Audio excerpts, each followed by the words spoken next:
এখানে যে সবথেকে বড় প্রশ্নটা আসে, ভাইয়া ইউকে আসতে আসলে আইএলসে কত পয়েন্ট লাগবে? Hello everyone, this is my from the UK. So আপনারা কি ইউকে পড়তে যেতে চান?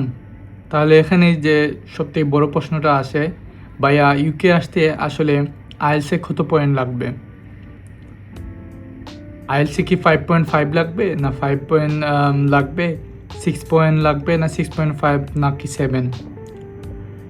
সো আজকে আমি আমার এই ভিডিওতে আলোচনা করব আসলে ইউকে আসতে অ্যাকচুয়ালি কত পয়েন্ট লাগে, কোন কোর্সের জন্য বা কোন লেভেল কোর্সের জন্য কত পয়েন্ট আপনার দরকার, কত পয়েন্ট হলে আপনি ইজিলি ইউকেতে আসতে পারবেন স্টুডেন্ট ভিসায়, এবং কত পয়েন্ট হলে আপনার ভিসা রেশিওটা বেড়ে যাবে অন্যদের তুলনায় compare to the other student. আপনার যদি ভালো একটা স্কোর থাকে তাহলে গভর্নমেন্ট বা যারা ভিসা দেয় আপনাদেরকে আরও চোখে দেখবে যে ওকে স্টুডেন্টের জেনুইন, ভালো হার্ডওয়ার্ক করছে, ভালো একটা রেজাল্ট আছে, তাইলে ওকে ভিসাটা দিয়ে দেয়।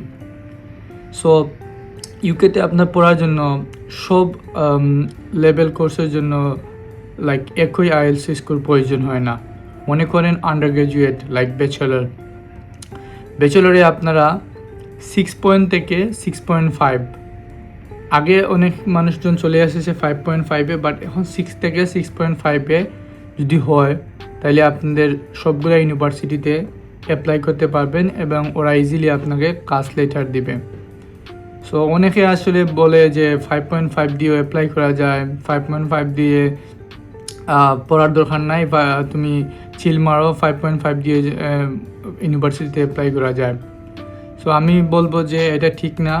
আপনি যখন শুনবেন, আপনি যখন এজেন্সির কাছে যাবেন 5.5 নিয়ে, ওরা যখন বলবে যে এই ইউনিভার্সিটিতে 6.5 লাগবে, এবং আপনিও একটা ইউনিভার্সিটি চুজ করছেন যেটা আপনার রিলেটিভের সাথে, আপনার favourite city like London, and also এটাতে টিউশন ফি কম, তখন ওরা যখন বলবে এই ইউনিভার্সিটিতে রিকোয়ারমেন্ট হাই, 6.5 লাগবে, তখন আপনার কাছে অনেক খারাপ লাগবে। সো আমি বলবো ভালোটিকে মন দিয়ে পড়ে 6 থেকে 6.5 এই রেঞ্জ, বা 7 হলে আরও ভালো হয়, এই রেঞ্জটা আপনারা ধরে রাখেন, এবং এই স্কুল 6 থেকে 6.5 বা 7 এই রেঞ্জটা থাকলে আপনারা ইউকে যে কোনো ইউনিভার্সিটি অ্যাপ্লাই করতে পারবেন। এখন আসি মাস্টার্স বা পোস্ট গ্রাজুয়েটের ক্ষেত্রে। সো পোস্ট গ্রাজুয়েটের ক্ষেত্রে একটু হায়ার আইএলস রিকোয়ারমেন্ট প্রয়োজন হয়, যেমন 6.5 থেকে 7 পয়েন্টের মধ্যে থাকলে আপনি অ্যাপ্লাই করতে পারবেন, বা ভিসা রেশিওটা ভালো থাকবে 7 পয়েন্ট হলে।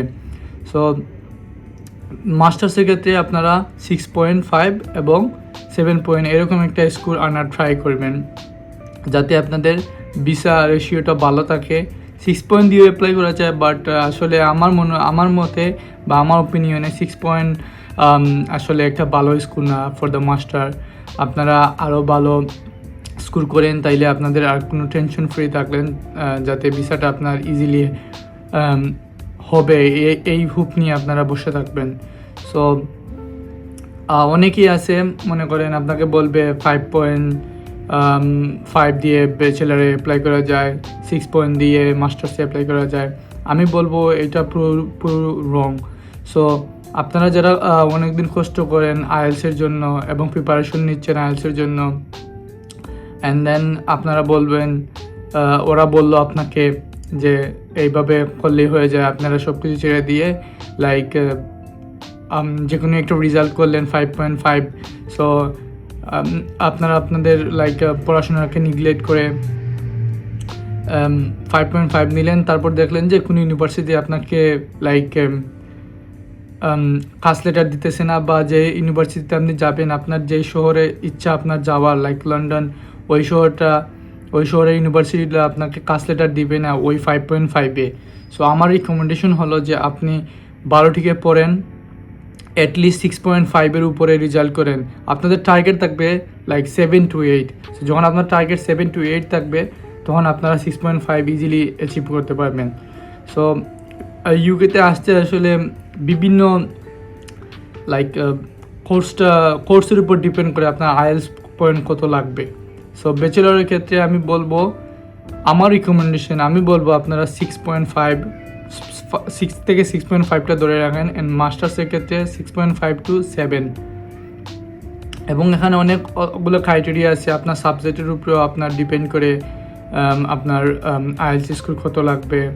সো বিভিন্ন সাবজেক্ট আছে যে লাইক ওরা একটু ভালো একাডেমিকও রেজাল্ট চায়। সো আমি বলবো আইএলটিএসের পাশাপাশি আপনারা একাডেমিক রেজাল্টও আসলে প্লিজ একাডেমিক রেজাল্টটার দিকেও আপনারা ফোকাস দিবেন বেশি। সো অনেকগুলো ইউনিভার্সিটি আছে একাডেমিক রেজাল্টগুলো আসলে ওরা ফোকাস দেয় বেশি, দেখে স্টুডেন্টটা জেনুইন কি না। সো যখন আপনারা একাডেমিক ফোকাস দেবেন তখন দেখবেন আপনারা আইএলটিএসও ভালো রেজাল্ট করতে পারবেন। সো সবশেষে আসলে কিছুদিন কষ্ট করলেই আপনারা আইএলটিএসে ভালো একটা স্কোর করতে পারবেন। সো মানুষের কথা বাদ দিয়ে, পৃথিবীর সবগুলা বাদ দিয়ে নিজের ড্রিম দেখুন যে এদেশে আসার, ইউকেতে পড়াশোনা করার, বা ভালো একটা ইউনিভার্সিটিতে ভালো একটা রেজাল্ট নিয়ে পড়াশোনা করার। তাহলে আপনি ভবিষ্যৎ আসলে আপনার অনেক সুন্দর হবে। সো এদেশে আসলে অ্যাকচুয়ালি আপনি অনেক কিছু করতে পারবেন ভবিষ্যতে। সো আইএলটিএসটা আসলে অনেক ইম্পর্টেন্ট এদেশে আসার জন্য। সো আমি সবাইকে বলবো যখন আপনারা আইএলটিএসের প্রিপারেশন নেন, আপনারা আপনাদের লাইক টপ লেভেলের প্রিপারেশনটা নেন। যখন আপনি টপ লেভেলের প্রিপারেশন নেবেন, যখন আপনার টার্গেট থাকবে লাইক 7-8, তখন আপনি অ্যাচিভ করতে পারবেন 6-5। যখন আপনার 6-5 টার্গেট থাকবে তখন আসলে 5.5 পাবেন। সো আমি বলবো যারা ব্যাচেলারের জন্য আসতে চান তারা 6.5-6 রেজাল্ট করেন, অ্যান্ড যারা মাস্টার্সের জন্য আসতে চান তারা প্লিজ 7 থেকে 6.5 এই রেঞ্জটা আপনারা ধরে রাখেন। অ্যান্ড আশা করি আপনারা 12টিকে পড়ালেখা করলে এই রেজাল্ট আপনাদের জন্য কিছুই না। আর এখন ইউকে গভর্নমেন্ট আসলে ভালো রেজাল্ট দেখে ভিসা দেয়। সত্যি কথা বলতে যেটা ভালো রেজাল্ট হলে ওরা ভিসা দিবে, ভালো রেজাল্ট নাই ওরা ভিসা দিবে না। সো আপনারা সবাই, আমি বলবো আমার কাইন্ড রিকোয়েস্ট, সবাই আপনারা ভালোটিকে পড়ালেখা করবেন। ইউকেতে আসার জন্য যতটুকু প্রয়োজন আপনার পড়ালেখা করার দরকার তার থেকে বেশি করবেন, তাহলে আপনি আপনার একটা জীবনে কিছু করতে পারবেন। অ্যান্ড আজকের ভিডিওটা আসলে এতটুকুই ছিল। আমি আবার আসবো নতুন কোনো টপিক নিয়ে, নতুন কোনো ভিডিওতে। সো সবাই ভালো থাকবেন, ইনশাআল্লাহ দেখা হবে নতুন কোনো ভিডিওতে। আসসালামু আলাইকুম।